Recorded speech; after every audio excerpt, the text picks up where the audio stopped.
Christy's back from her ski trip, so we're ready to take on a bunch more news. Welcome. Thank you. Yes, news time. And this Will Smith story is just not going anywhere. It's never going to go anywhere. It's been over a week now. And we just keep finding new wrinkles to it. So what has happened since we last saw you guys? So much fallout. He has officially resigned from the Academy. Yes. He has apologized to Chris Rock.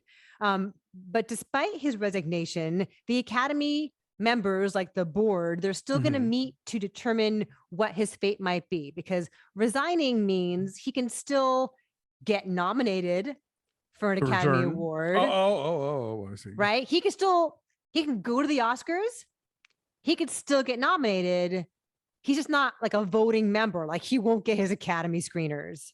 He'll still get his SAG screeners. Exactly. Yeah. I'm sure he's covered in multiple guilds there. Right. So there's that. So all, mucho heavy hitters in the industry, people like Steven Spielberg and Ava DuVernay and Laura Dern are among those who will be determining his fate in the Academy, as far as any kind of further sanctions that might exist, as far as whether to make him give back his award. So that's not happening. No, it's not. I mean, the worst I could see would be the idea of maybe making him ineligible to ever win one again, but And then there are all these conflicting reports about whether anybody at the show approached him and asked him to leave, because there was about an hour there between when the slap happened and when Best Actor got announced.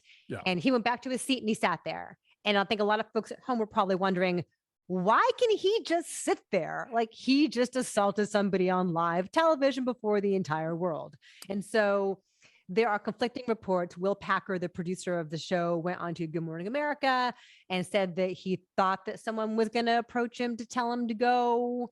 And in the fog of war, it just didn't happen. I had heard people from the Academy had approached him about leaving and he refused. And then Will Packer was like, well, Chris Rock doesn't want him to leave. Like, that's the final arbiter of all this.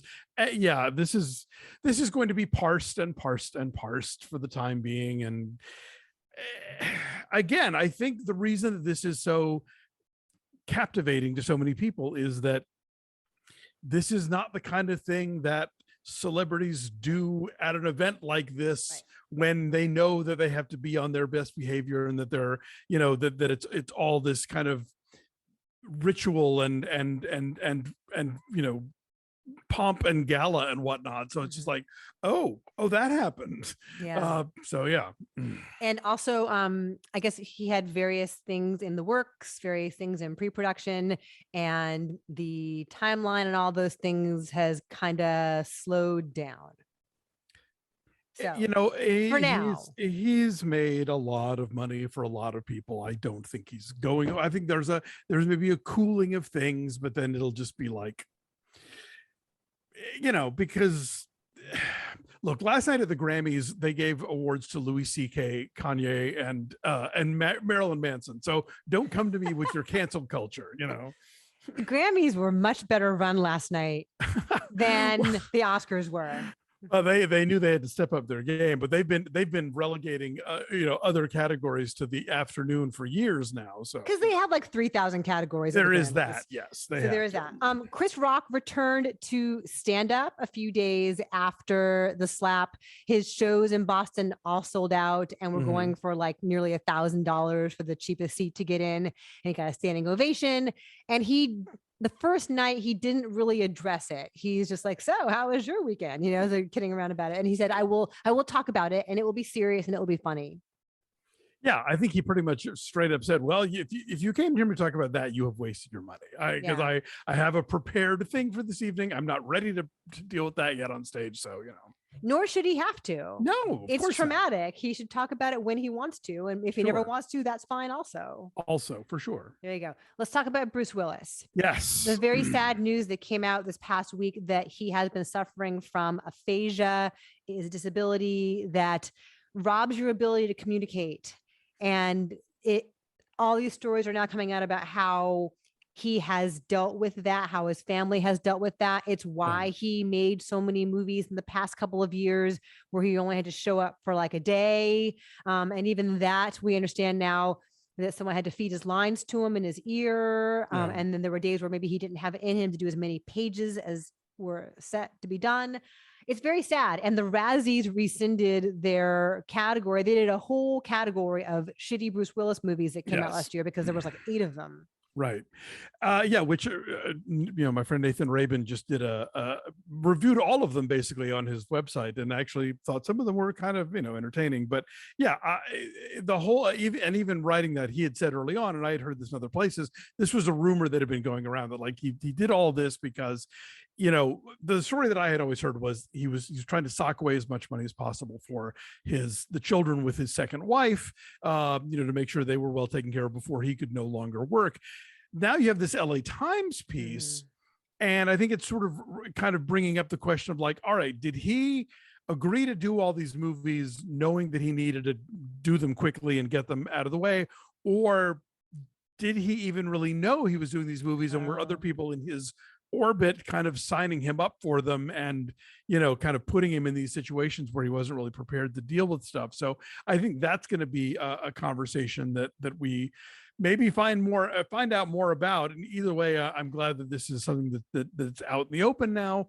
It is tragic, and I think that yes, the rescinding the category was the very least the Razzies could do. Willis obviously still has an extraordinary career behind him. He is an iconic film actor and movie star, and we will remember the brilliant eclectic work over the years, and not think so much about this last period. Part of what's so sad about this particular ailment that he's suffering from is that, like, talking was the thing he did, right? Moonlighting, the banter, the timing was impeccable, and just talking himself into or out of any situation was a trademark for so many of his most iconic characters. And so for him to not be able to do that, for him to not be able to like reflect that kind of like self-aware charm is really tragic. It's particularly cruel. Yes. Yeah. Jerrod Carmichael has come out. Yes, that was terrific. In his new HBO special, Rothaniel, which is great, and I recommend that people watch it. Figured the only route I haven't tried was the truth. So I'm saying everything. Here's everything. Feel okay? And he had intimated stuff about this before. I had seen some of the short films that he had made for HBO about his family and people he grew up with. And there was one point where he has a conversation with his mother and asks her if at any point she had ever been attracted to women. And he mentions to her that he's been involved with men.